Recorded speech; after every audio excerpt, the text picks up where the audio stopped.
special guest with us. He is a successful entrepreneur and investment banker, Vijay Singh Rathod.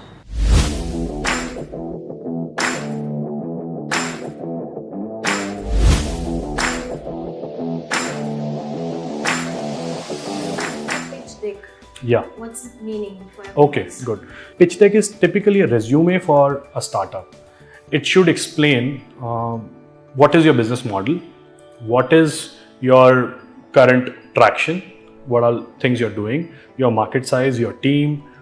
Then you can explain how your product works, because tech platforms are very difficult to understand sometimes. But those pitch decks allow from graphical presentations, from some charts, illustrations, and they are able to make the investor understand, okay, this is something these guys are doing, this is their current traction and all those things. So pitch deck is typically the first document into the startup journey which is being required by any founder.